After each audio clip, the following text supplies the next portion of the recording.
Assalamualaikum dan selamat pagi semua. Baiklah, kita teruskan pelajaran kita pada hari ini. Murid-murid bolehlah merujuk buku teks Bahasa Melayu tahun 4, halaman 6. Okey. Tajuk Yang Tua Dihormati, Yang Muda Disayangi.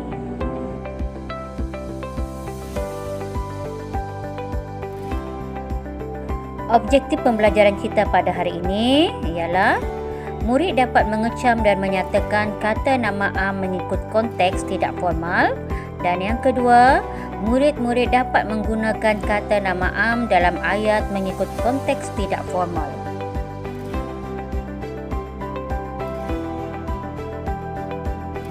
Seterusnya, kriteria kejayaan.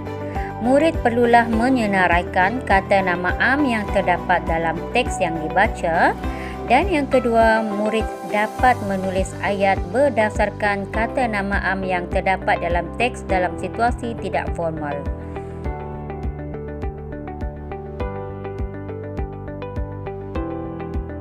Untuk meneruskan sesi pelajaran kita pada hari ini, sila rujuk buku teks Bahasa Melayu tahun 4, halaman 6.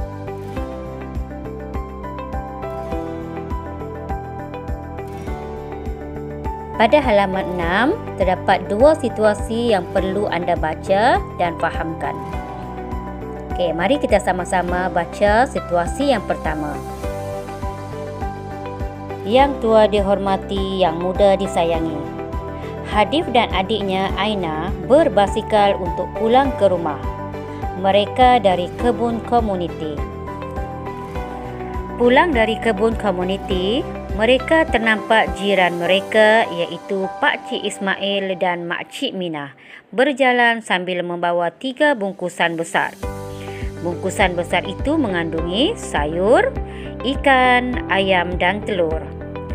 Hadif dan Aina menyapa lalu bersalam dengan Pak Cik Ismail dan Mak Cik Minah. Hadif dan Aina menolong membawa bungkusan milik warga emas tersebut sambil menuntun basikal. Hadif dan Aina menghantar barangan tersebut ke rumah mereka. Sambil berjalan, mereka berbual-bual dan bertanya khabar.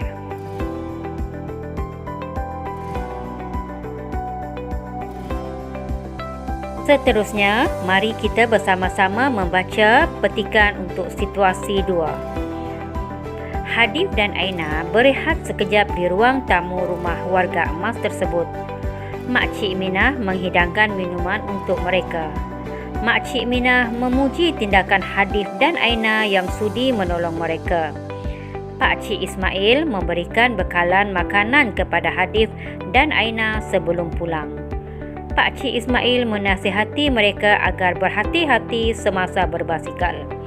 Hadif dan Aina bersalam dengan warga emas tersebut. Mak Cik Minah memeluk Aina dengan penuh kasih sayang.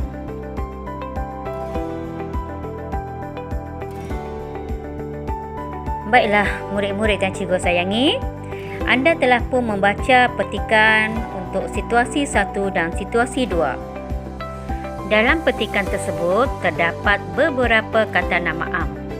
Apakah dia kata nama am? Cikgu yakin anda semua telah pun mempelajari kata nama am pada tahun 3. Apa kata kita ulang kaji semula tentang kata nama am? Kata nama am terbahagi kepada benda hidup dan bukan hidup. Benda hidup seperti manusia, haiwan dan tumbuh-tumbuhan. Manakala benda bukan hidup ialah seperti benda dan tempat. Contoh benda hidup seperti postman, kucing, bayam, mawar dan lain-lain. Manakala benda bukan hidup seperti kantin, pensel, padang, kerusi dan lain-lain. Kata nama am ditulis dalam huruf kecil kecuali pada awal ayat. Cuba lihat contoh pada paparan slide. Ayat yang pertama, kereta yang baru dibeli oleh ayah berwarna merah. Memandangkan kata nama am kereta berada pada awal ayat, bermaksud huruf yang pertama iaitu huruf K mestilah ditulis dalam huruf besar. Manakala ayat yang kedua, ayah memandu kereta dengan berhati-hati semasa di jalan raya. Perkataan kereta terletak di tengah ayat. Murid mestilah menulis huruf pertama iaitu K untuk perkataan kereta menggunakan huruf kecil. Pastikan anda tidak melakukan kesilapan semasa menulis ayat. Terdapat dua latihan yang perlu anda siapkan untuk pelajaran kita pada hari ini. Untuk latihan yang pertama, anda perlulah merujuk semula teks, salin dan kenal pasti kata nama am yang terdapat dalam situasi 1 dan 2. Lihat contoh yang cikgu berikan untuk situasi 1. Setelah anda membaca petikan situasi 1, anda hendaklah mengenal pasti kata nama am yang terdapat dalam situasi tersebut. Contohnya, adik. Yang kedua, rumah.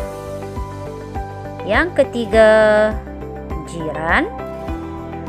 Yang keempat, bungkusan.